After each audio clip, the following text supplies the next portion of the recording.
Hello.မြန်မာသားများအားလုံးနဲ့တူအနေနဲ့ရရမှာရောက်ရှိနေတဲ့ချစ်တော်ချင်းလူမျိုးများကိုကျွန်တော်ဒီနေရာနေပြီးတော့မှမင်္ဂလာပါလို့နှုတ်ဆက်တာပါတယ်အားလုံးကိုကျွန်တော်ဒီနေ့အရေးကြီးတဲ့ကိစ္စလေးတစ်ခုပြောစရာရှိပါတယ်အားလုံးလည်းတည်ပြီးကောင်းတည်ပြီးကြပါလိမ့်မယ်အဲ့ဒါကတော့ပြီးခဲ့တဲ့10ရက်နေ့ကအိန္ဒိယလွှတ်တော်မှာဒီမဏိပူရပြည်နယ်လွှတ်တော်မှာတယောက်ကနေပြီးတော့မှဒီအရှင်တို့ကသူတို့ပိုင်ဆိုင်ခဲ့ဘူးတဲ့မြန်မာနိုင်ငံထဲကကလေးကပေါ်ချိုက်ဝန်းတမိုးခမ်ပတ်ကပေါ်ချိုက်ဝန်းကိုမဏိပူရပြည်နယ်ထဲကိုပြန်လည်တွတ်တွန်းဖို့အိန္ဒိယနိုင်ငံထဲကိုပြန်လည်တွတ်တွန်းဖို့တောင်းဆိုတဲ့အကြောင်းကိုအဆိုတင်သွင်းလာပါတယ်လွှတ်တော်အနေနဲ့လက်ခံဆွေးနွေးမလားဆုံးဖြတ်ချက်ချမလားဘိုလ်ဆွေးအနေနဲ့ဘယ်လိုသဘောထားမလဲဆိုတာကိုတော့ရှင်းရှင်းလင်းလင်းမသိရသေးပါဘူးသူ့ပြည်တော်လည်းပဲဒီလိုမျိုးလွတ်တော်တစ်ခုမှာနိုင်ငံတနိုင်ငံရဲ့လွတ်တော်တစ်ခုမှာဒီလိုမျိုးအထီကိုအစိုးတင်သွင်းနေဆိုတဲ့ကိစ္စမျိုးကိုကျွန်တော်ကြားတဲ့အခါမှာစိတ်ထဲမှာမကောင်းလှပါဘူးမြန်မာနိုင်ငံတော်အစိုးရအနေနဲ့လည်းဒီကိစ္စကိုပြက်ပြက်သားသားရှင်းရှင်းလင်းလင်းတုံ့ပြန်တင်တယ်လို့ကျွန်တော်ထင်တယ်ခုထိတုံ့ပြန်မှုရှင်းရှင်းလင်းလင်းမတွေ့ရသေးတဲ့အတွက်ကြောင့်မလို့ကျွန်တော်စိတ်မကောင်းပါထိုနည်း၎င်းပါပဲပြီးခဲ့တဲ့ဘက်ကလည်းပဲဒီမီဇိုရမ်ပြည်နယ်အမတ်တယောက်ကနေပြီးတော့မှချင်းပြည်နယ်ထဲကိုတွားပြီးတော့မှချင်းလူမျိုးတွေကိုမင်းတို့မြန်မာနိုင်ငံထဲကနေထွက်ပြီးတော့မှမီဇိုရမ်ပြည်နယ်နဲ့ပို့ပေါင်းပါဒီချင်းပြည်နယ်ကိုကျွန်တော်တို့အိန္ဒိယနိုင်ငံနဲ့ပို့ပေါင်းပါကျွန်တော်တို့ငေးကူတွေပါကျွန်တော်လူမျိုးချင်းနဲ့တူတယ်ဆိုပြီးတော့မှတော့ပြောတာရှိတယ်အဲ့ဒီမတိုင်ခင်ကလည်းပဲဒီမီဇိုရမ်လွှတ်တော်အမတ်တွေကပဲဒီရှခိုင်အေးဒီနဲ့တွားပြီးတော့မှစကားပြောတာလေးလည်းရှိတယ်အဲ့ဒီလူမျိုးကိုကျွန်တော်တို့ခဏခဏတွေ့လာရတဲ့ခါမှာအစတော့ကျွန်တော်တို့ဒီလိုပဲပေါ့ပေါ့တန်တန်ပဲသဘောထားပါတယ်ဒါပေမဲ့နောက်ပိုင်းဒီလိုလွတ်တော်အထိကိုသူတို့အဆူတင်လွှဲတဲ့အဆင့်ထိကိုရောက်လာပြီဆိုတဲ့အခါမှာကျွန်တော်တို့ကဒီတိုင်းထိုင်ကြည့်နေလို့မရတော့တဲ့အနေအထားမှာရောက်လာတယ်ကျွန်တော်စိတ်ထဲမှာဒီအဓိကတော့ဒီနေဆက်တလွားမှာရှိတဲ့ဒိုင်းသားတွေပေါ့နော်အဓိကတော့ချင်းလူမျိုးတွေပါချင်းလူမျိုးတွေရဲ့စိတ်ထဲမှာတူလောဖြစ်လာတယ်တချို့ကတော့ပြောတာပေါ့ကောင်းတာပဲဒါဒီမြန်မာနိုင်ငံထဲမှာစုပ်ပြတ်တက်ပြောနေတာတဲ့ဆိုင်တော့ဟိုဘက်မှာပေါင်းလိုက်တော့ပူအစီပြသွားမှာပေါ့ဆိုတဲ့လူလည်းရှိတယ်သူတို့လည်းအပြစ်မပြောလို့ပါဘူးနိုင်ငံကဒီလိုဖြစ်နေတာဘူးတချို့ကြပဲတော့အဲ့လိုမဟုတ်ဘူးမရရှင်းပြောရမယ်ဆိုခရရဲပြောမယ်ဆိုဒီကလားတွေမရှုံဘူးကလားတွေနဲ့အတူမနေဘူးမြန်မာနိုင်ငံထဲမှာပဲနေမယ်ဆိုတဲ့လူကလည်းရှိတယ်ဘယ်လိုပဲဖြစ်ပေါ့နော်ဒီပူပေါင်းချင်းမပူပေါင်းချင်းကတပိုင်းထားအောင်ခဏထားအောင်ဒီလိုမျိုးကိစ္စကနိုင်ငံတနိုင်ငံရဲ့လွတ်တော်အထိကိုဆွေးနွေးတင်တဲ့ကိစ္စလားလွတ်တော်အမတ်တယောက်အနေနဲ့ဒီလိုမျိုးကိစ္စကိုပေါ်ပေါ်တန်တန်ပြောတင်တဲ့စကားလားသူတို့ကယူတာမှန်လူတွေမဟုတ်ဘူးလေနိုင်ငံတနိုင်ငံရဲ့ဒီအချုပ်ချာအာဏာကိုသူတို့ကအကင်ဆွဲထားတဲ့လူတွေလေနိုင်ငံတနိုင်ငံကိုသူတို့စီမံခန့်ခွဲနေတဲ့လူတွေအဲ့ဒီလူတွေကကျွန်တော်တို့နိုင်ငံကိုအယက်တိတာဟူတိတာဒီတိတာကိုကျွန်တော်တို့ပူးပေါင်းပါဟိုပူးပေါင်းပါညာပူးပေါင်းပါဆိုပြီးတော့မှပြောလာချင်းနေတပတ်ကကြည့်ဒီနိုင်ငံရဲ့အချုပ်ချာအာဏာကိုစော်ကားနေချင်းမဟုတ်ဘူးလားတစ်ဖက်နိုင်ငံရဲ့အချုပ်ချာအာဏာကိုမထီမဲ့မင်ပြုတ်ပြီးတော့မှစော်ကားနေချင်းမဟုတ်ဘူးလားအဲ့ဒါကိုကျွန်တော်ပြောချင်တာပူးပေါင်းချင်းမပူးပေါင်းချင်းကတပိုင်းထားအောင်ဒါကကျွန်တော်တို့နိုင်ငံဒီနိုင်ငံကြားမှာစစ်ဖြစ်နိုင်တဲ့အနေအထားကိုသူတို့ပြောတယ်လို့ပဲမြန်မာနိုင်ငံနဲ့ပြီးတော့မှတခါတည်းတုံ့ပြန်နိုင်မယ်ဆိုရင်နေဆက်မှာဒါမငင်မသက်ဖြစ်သွားနိုင်တယ်ဒီလိုဆိုရင်တော့ကျွန်တော်နေဆက်မှာကျွန်တော်စစ်အားတွေတိုးချဲ့မှာပဲကျွန်တော်စစ်အားတွေမတိုးချဲ့လို့မရတော့ဘူးဆိုပြီးတော့မှမြန်မာနိုင်ငံကတုံ့ပြန်လိုက်လို့ရှိရင်ဒါနေဆက်တလို့မှာအကြီးကျယ်မငင်မသက်မှုတွေဖြစ်နိုင်တယ်အဲ့ဒါကိုပြောတာအဲ့ဒါကြောင့်ဒီကိစ္စကိုကျွန်တော်တို့ကဒီတိုင်းထိုင်ကြည့်နေလို့မရဘူးပူးပေါင်းလို့ချင်းမပူးပေါင်းလို့ချင်းခဏထားအောင်ဒီကိစ္စမျိုးကအမနာမအထီးလွယ်ရှလွယ်တဲ့ကိစ္စမျိုးဖြစ်နေတယ်တိုက်ပြည်တပြည်အတွက်ကဒါတွေကဒီတိုင်းဖြစ်နေတတ်တဲ့ဖြစ်နေတဲ့ကိစ္စမဟုတ်ဘူးအဲ့ဒါကိုကျွန်တော်စပြောလို့တယ်ဟုတ်ပြီဟိုဘက်ကတော့ဒီလိုလွတ်တော်အထီးကိုသူတို့ကဆိုတင်သွင်းတဲ့အဆင့်ကိုရောက်နေဆိုတဲ့အခါမှာကျွန်တော်တို့ကဒီအိန္ဒိယနိုင်ငံတွေရဲ့မြန်မာနိုင်ငံပေါ်မှာထားရှိတဲ့သဘောထားတွေကိုကျွန်တော်ပြန်လည်ပြီးတော့မှစဉ်းစားစရာဖြစ်လာတယ်သူတို့ကျွန်တော်တို့စီမှာသူတို့အနေနဲ့ကျွန်တော်တို့နိုင်ငံအပေါ်မှာယူသားရဲ့လားသူတို့ကလင်ကကြိတ်ညံနေရှိနေသလား အဲ့ဒါကြီးကျွန်တော်မစင်းစားလို့မရတော့ဘူးမြန်မာနိုင်ငံအနေနဲ့ဒီအိန္ဒိချင်းထိဆက်တဲ့နိုင်ငံ9နိုင်ငံရှိပါတယ်ထိုင်းလာအိုတရုတ်အိန္ဒိယနဲ့ဘင်္ဂလားဒေ့ရှ်အရင်တုန်းကတော့ဒီနိုင်ငံ9နိုင်ငံထဲမှာအိန္ဒိယနိုင်ငံကကျွန်တော်တို့မြန်မာနိုင်ငံအတွက်အင်မတန်မှစိတ်ချရတဲ့အိန္ဒိချင်းကောင်းဆိုပြီးတော့မှကျွန်တော်တို့သတ်မှတ်ခဲ့တယ်ဟုတ်တယ်မြန်မာနိုင်ငံနေထဲမှာဒီမြန်မာနိုင်ငံထဲမှာစုပူအောင်ကြွမှုတွေရှိတိုင်းပြဿနာတွေဖြစ်တိုင်းအိန္ဒိယအနေနဲ့သူတို့ဝင်မစွတ်ပါဘူးဒီတိုင်းပဲတက်လာတဲ့ဘယ်အစိုးရနဲ့မဆိုသူတို့ကအဆင်ပြေအောင်ပူးပေါင်းခဲ့တယ်အဲ့ဒါကလက်ရှိဖြစ်နေတဲ့ကိစ္စအဲ့ဒီမတိုင်ခင်လွန်ခဲ့တဲ့တမိုင်းကိုကျွန်တော်ပြန်ကြည့်မယ်ဆိုရင်လည်းပဲဘူချောင်းစန်းတို့ခေတ်တုန်းကအထက်ကိုကျွန်တော်ကြည့်မယ်ဆိုရင်တောင်မှသူတို့ကအဲ့ဒီခေတ်တုန်းကအင်္ဂလိပ်အစိုးရကိုတော်လှန်ပြီးတော့မှအတူတော်လှန်ပြီးတော့မှပူးပေါင်းခဲ့တဲ့တမိုင်းတွေရှိခဲ့တယ်ဘူချောင်းစန်းနဲ့ဒီမဟာ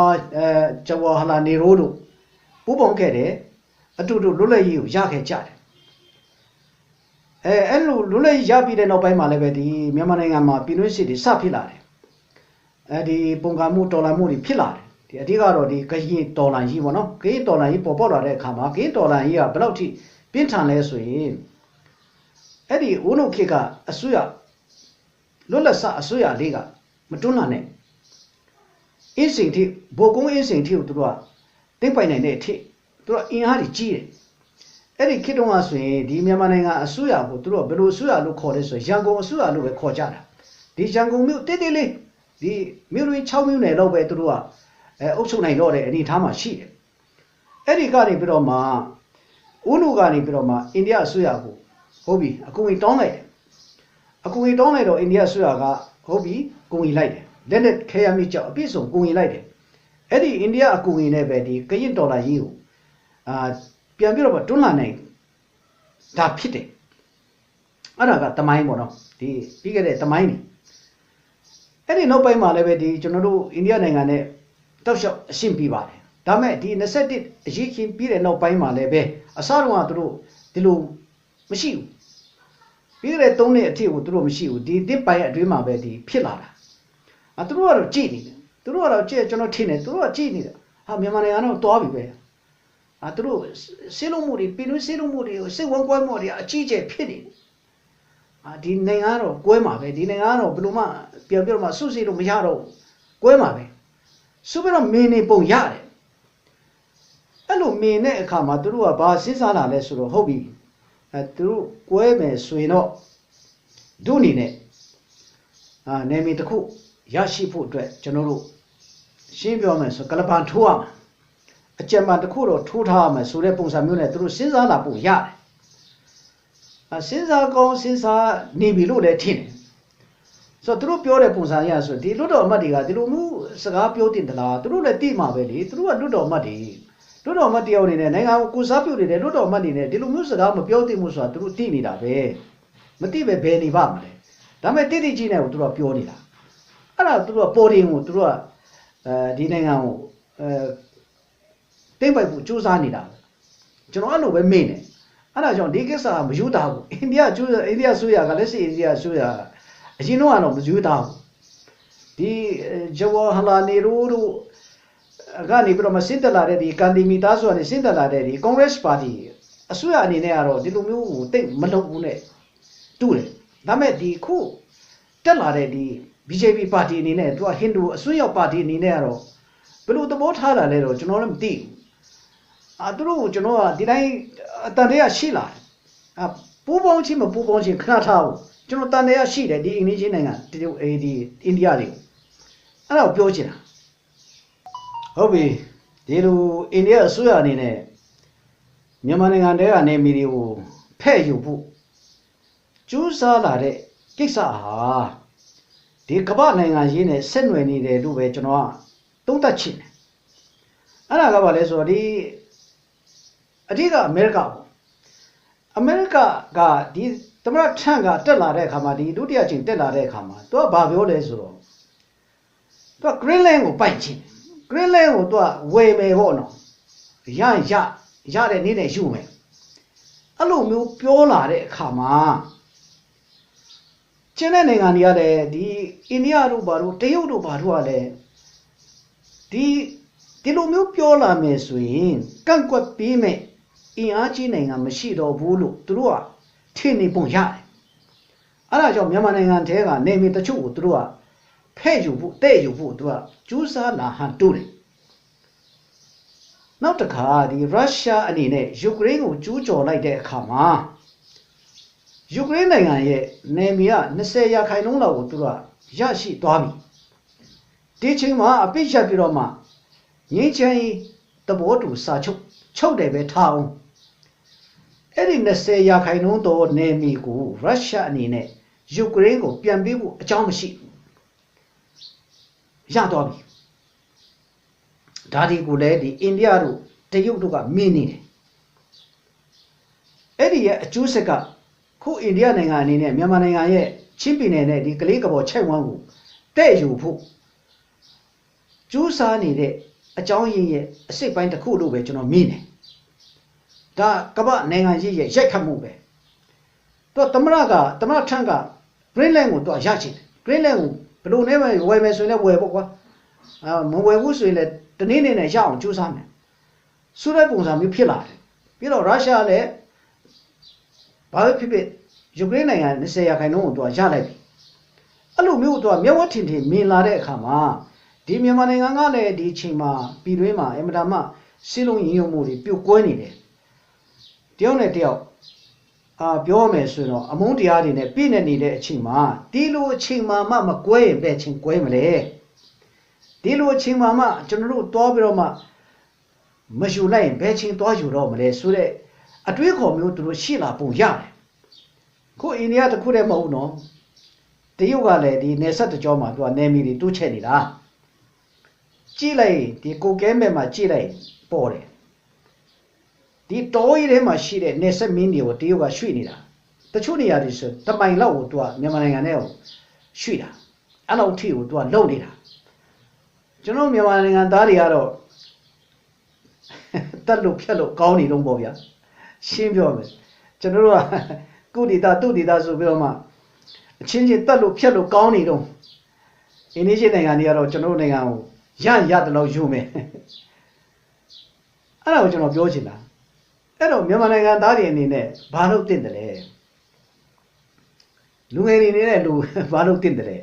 အဲ့ဒါကိုစဉ်းစားဖို့တင့်ပြီလို့ကျွန်တော်ပြောချင်တာဒီတိုင်းကျွန်တော်တို့စိတ်ဝင်ကွဲနေမယ်ကျွန်တော်ဒီတိုင်းပဲတယောက်နဲ့တယောက်တက်ဖြတ်နေမယ်တယောက်နဲ့တယောက်တိုက်နေမယ်ခိုက်နေမယ်တတ်နေမယ်ဆိုရင်တော့သူတို့ရဲ့အိမ်မက်ကဖြစ်လာမှာပဲအိန္ဒိယကလည်းချင်းပြည်နယ်ကလေးကဘောချိုက်ဝမ်းမပြောနဲ့ရခိုင်ဒေသပါသူတို့အကုန်လုံးတင်းပိုက်သွားမယ်အိန္ဒိယကအင်အားကြီးနော်နျူကလ িয়ার ပိုင်တယ်သူကတင်းနိုင်တဲ့အနေထားရှိတယ်မသိချေလို့တာမသိတာသူကအခွင့်ကောင်းကိုချောင်းကြည့်နေတာဒီ BJP ပါတီကိုတိတ်စိတ်ချလို့မရဘူးအရင် Congress ပါတီဆိုတော့သူကတစ္ဆာရှိပုံရတယ် Congress ကသူကအရင်တော့ဒီဘူချုံဆန်းတို့ဘာလို့လဲလွတ်လပ်ရေးအတူကြိုးပမ်းခဲ့တဲ့လူတွေဆိုတော့မြန်မာနိုင်ငံကသူတို့ကအင်မတန်မှချစ်မြတ်မှုပုံရတယ်မြန်မာနိုင်ငံကဒီဗုဒ္ဓဘာသာဘာဒီဖျားတို့ဘာလို့လဲပြင်တာတွေဘာရှိတယ်ဒီဗုဒ္ဓဂယာနေပြီးတော့မှဒီဘောရီပင်တို့ဘာလို့လဲဒီမြန်မာနိုင်ငံထဲကိုပြင်တာတွေဘာရှိတယ်အဲ့လိုမျိုးသူတို့အချင်းချင်းရှိတယ်ဒါမဲ့ဒီဟိန္ဒူအစိုးရဟိုဒီဖြစ်တဲ့ဒီ BJP တို့ဘာလို့တက်လာတဲ့အခါမှာသူတို့ကတော့အကုန်လုံးတိတ်ကျုံရှုံပါပဲအဲ့လိုပုံစံမျိုးဖြစ်နေတယ်အဲ့ဒါအင်မတန်မှအန်တယ်များနေတယ်အဲ့တော့ကျွန်တော်ကဒီမြန်မာနိုင်ငံသားတွေကိုချက်ပြချင်တာပေါင်းချင်းမပေါင်းချင်းကျွန်တော်ကဒီပေါင်းချင်းမပေါင်းချင်းကျွန်တော်မပြောချင်ဒါဖြစ်လာမယ်ဆိုရင်လွယ်လွယ်ဖြစ်လာမယ်ကိစ္စမျိုးမဟုတ်ဘူးကဲဟုတ်ပြီမြန်မာနိုင်ငံထဲမှာကျွန်တော်မနေချင်တော့ဘူးဟုတ်ပြီမြန်မာနိုင်ငံကစုပ်ပြတ်တတ်နေတယ်ဗျာရှင်းပြောမယ်ဆိုရင်နေလို့မကောင်းတဲ့နေရာပေါ့အဲ့လိုသဘောထားပြီးတော့ကျွန်တော်တို့ချင်းလူမျိုးအဓိကချင်းလူမျိုးတွေကျွန်တော် target ထားပြီးပြောမယ်ချင်းလူမျိုးတွေအနေနဲ့အိန္ဒိယနဲ့ပူးပေါင်းမယ်ကဲဟုတ်ပြီပူးပေါင်းလိုက်ပြီပြောမယ်ထင်လားကျွန်တော်တိတ်မထင်ဘူးတော့သူတို့မှပြဿနာရှိတယ်ပြီးခဲ့တဲ့နေ့ကလည်းဒီမဏိပူရပြည်နယ်မှာလူမျိုးအတိတ်ကယုံနဲ့အကြီးကျယ်ဖြစ်တယ်ကတဲလူမျိုးတွေကရိုင်းတယ်ကတဲလူမျိုးတွေကအ ဒီကျွန်တော်တို့ချင်းလူမျိုး53မျိုးထဲမှာကတဲ့ကိုသူကထဲ့ကျွန်တော်ဘလို့လို့သူတို့ထဲ့လိုက်တာလဲတော့ကျွန်တော်မသိဘူးဒီလိုက်ကြည့်ရရင်တော့ဒီရုပ်ချကတော့ခက်စင်စင်နဲ့စင်တူတလို့တော့ရှိတယ်ဒါပေမဲ့ခက်တာကဒီကတဲ့လူမျိုးတွေကဟိန္ဒူ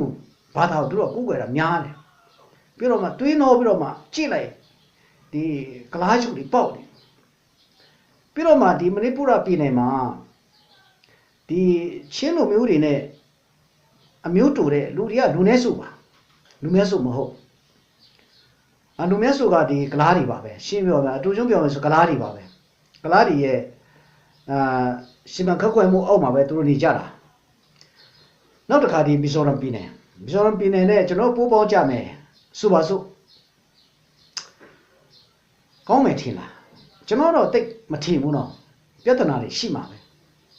ကျွန်တော်အဲ့ဒါတော့အကျယ်ချက်ပြောလို့ဘူးကျွန်တော်အတွေးမှာကြိတ်ပြီးတော့မှဖြစ်နေတဲ့ပြဿနာတွေအများရှိတယ်အဲ့ဒါတွေကပြင်ကိုမထွက်တဲ့ပြဿနာအများရှိတယ်အဲ့တော့ကျွန်တော်တို့ကပိုးပေါင်းနေပဲထားအောင်ကျွန်တော်ကဘယ်ပဲပေါင်းဟိုဘက်ပဲပေါင်းပါဒီဘက်ပဲပေါင်းပါကျွန်တော်တို့အနေနဲ့စဉ်းစားမှာကကျွန်တော်တို့တဘဝစာအတွက်စဉ်းစားဖို့မဟုတ်ဘူးကျွန်တော်တို့သားစဉ်မြင့်ဆက်နောင်အနာဂတ်မျိုးဆက်ပေါင်းများစွာအထိကျွန်တော်စဉ်းစားမှာအဲ့တော့ဒီပိုးပေါင်းချင်းမပိုးပေါင်းချင်းကဖြစ်လာနိုင်လားဆိုတဲ့ကိစ္စကိုတော့ကျွန်တော်ဘာမှမပြောလို့ဘူးဒါမဲ့ဖြစ်လာမယ်ဆိုရင်တော့မှအဲ့ဒီမဖြစ်ခင်မှာကျွန်တော်အိန္ဒိယနဲ့မြန်မာနဲ့စစ်ဖြစ်မှာဒီနိုင်ငံစစ်ဖြစ်ဖို့ဖြစ်ကိုဖြစ်အောင်မဖြစ်လို့မရလွယ်လွယ်နဲ့ဒီလိုပဲတောပြီးတော့မှလူတို့ဆန္ဒခံယူပွဲလုပ်ပြီးတော့မှပြီးစလွယ်နဲ့ဟိုဘက်ကိုပိုးပေါင်းလို့ရမယ်မထင်ဘူးအကြီးကျယ်တိုက်ကြခိုက်ကြမယ်နေဆက်မှာခိုက်ပြီးတော့မှနောက်ဆုံးအိန္ဒိယကတော့နိုင်မှာပေါ့သူကအေးအားကြီးနိုင်တာဆိုတော့ကျွန်တော်အဲ့ဒီတိုက်ပွဲတွေမှာကျွန်တော်တို့လူမျိုးတွေကအသက်ရှင်ကောင်းရှင်ကြတော့မှာကျွန်တော်လူနေဆိုလေအမှန်တမ်းနဲတဲ့လူမျိုးတွေဖြစ်နေတယ်အဲ့တော့ကျွန်တော်တို့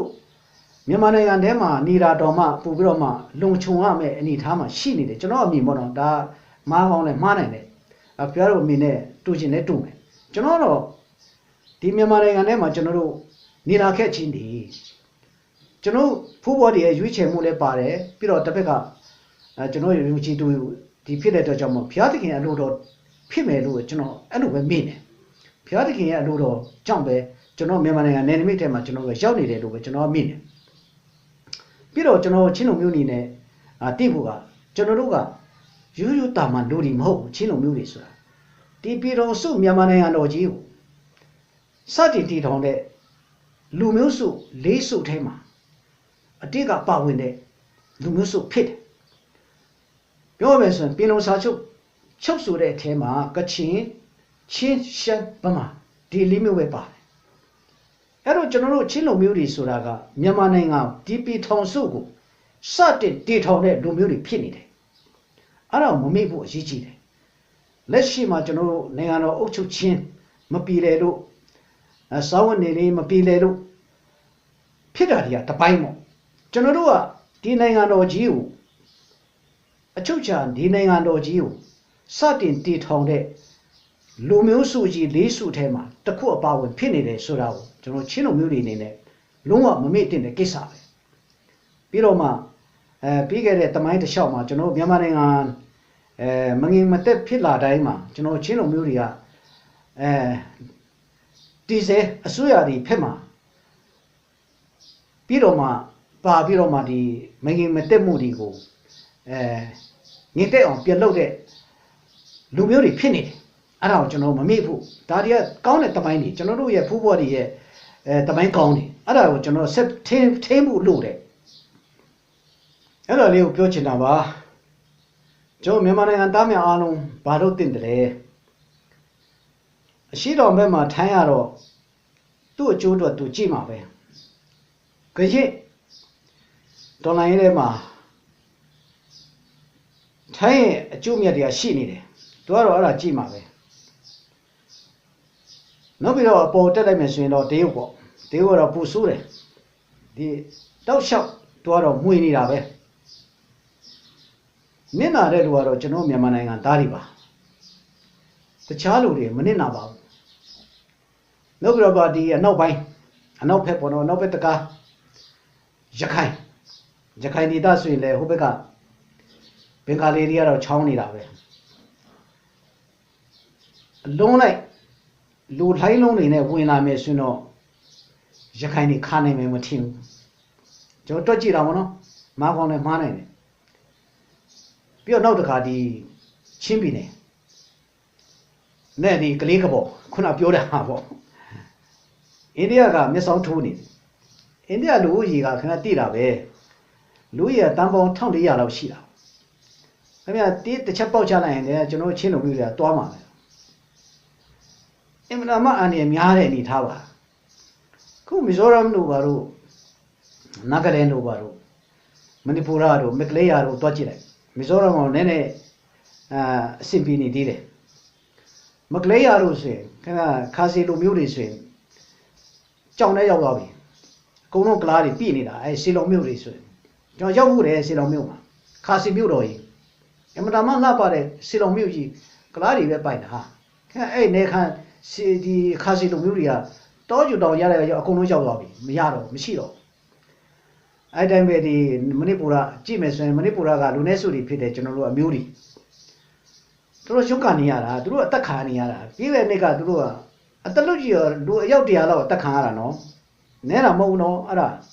နောက်တခါမဖြစ်ဘူးလို့ပြောလို့မရဘူးအနေအသိများတာဒီကလားတွေကကလားတွေထဲမှာကောင်းတဲ့ကလားတွေရှိတယ်လို့အမှန်မှအစွန်းရောက်တဲ့ကလားတွေရှိတယ်